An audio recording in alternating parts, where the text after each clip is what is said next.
வணக்கம். சின்ன குரூப் சேனலுக்கு உங்கள் அனைவரையும் அன்புடன் வரவேற்கின்றேன். இன்றைய ஆன்மீக தகவல் ஸ்ரீ மகா பெரியவா பற்றிய தகவலை தான் நாம் பார்க்க போகின்றோம். ஸ்ரீ மகா பெரியவா கேம்ப் வானகரம் என்னும் ஊருக்கு மாற்றப்பட்டது. சென்னை பூவிருந்தவல்லி அருகே உள்ள இடம்.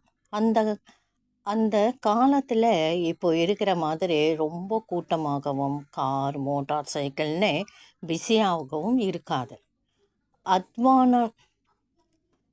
அத்வானம்னு சொல்லுவாளே அப்படி தான் இருக்கும். சாயங்காலம் ஆயிடுத்துன்னா மினுக்கு மினுக்குன்னு லைட்லே எல்லாமே மங்களாகவே தெரியும். அன்றைய தினம் சனி பிரதோஷம். காலை வேலை பூஜையை சீக்கிரமாகவே முடிக்கும் பெரியவா அன்றைக்கு ஏனோ தெரியல, வெகு நேரமாயும் குளிச்சுட்டு வரவே இல்லைன்னு சொன்னான்.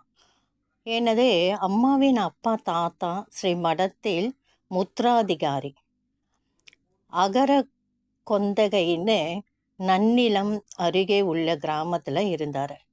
சென்னைக்கு எங்களுடன் நுங்கம்பாக்கத்தில் தங்கியிருந்த சமயம் எனது அன்பு சகோதரனுடன் ஸ்கூட்டரில் வானகரம் சென்றார். அங்கு போன போது தான் பெரியவா குடிசையிலே போனவா இன்னும் வரவே இல்லை, யார் போய் பார்ப்பதே என்று சர்ச்சை நடந்து கொண்டிருந்ததாம்.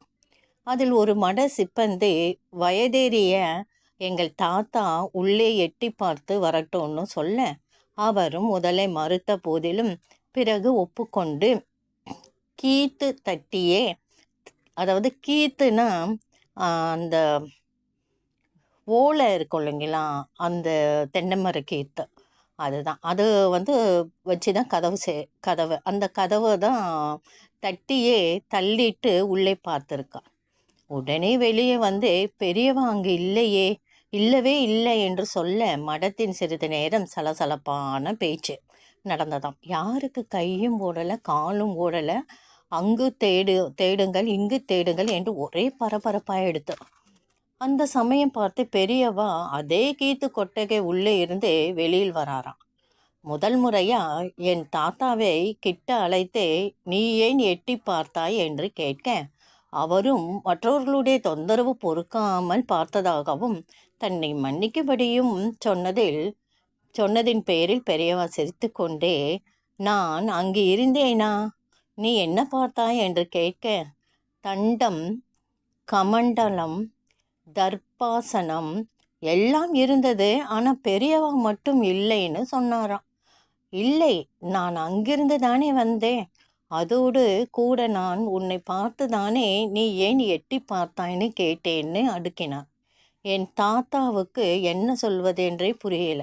ஸ்ரீ மகாபெரியவாலே சொன்னாலாம், ஸ்ரீ ராமச்சந்திர மூர்த்தி தனூர் வேதத்தில் நிபுணர்னு வால்மீகி சொல்லியிருக்கிறார்.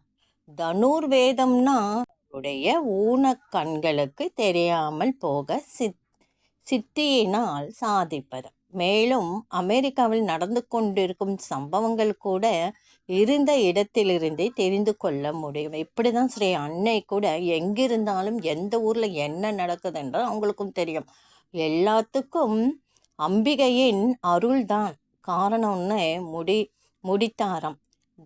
தேனம்பாக்கத்தில் ஸ்ரீ ஜெயேந்திரர் வட இந்தியா யாத்திரையில் வெற்றி பெற்றான் அன்று சொன்னது இன்று எனக்கு ஞாபகம் வருது. இதை தான் வெகு சுருக்கமாக சொல்லியிருக்கா ஸ்ரீ மகா பெரியவா. இந்த பதிவு உங்களுக்கு கண்டிப்பாக பிடிச்சிருக்கோன்னு நினைக்கிறேன். அருமையான பதிவு. இன்னும் சுவாரஸ்யமான பல விஷயங்கள் கொட்டி கிடக்கின்றன. ஒவ்வொரு நாளைக்கும் ஒவ்வொரு பதிவை பார்க்கலாம்.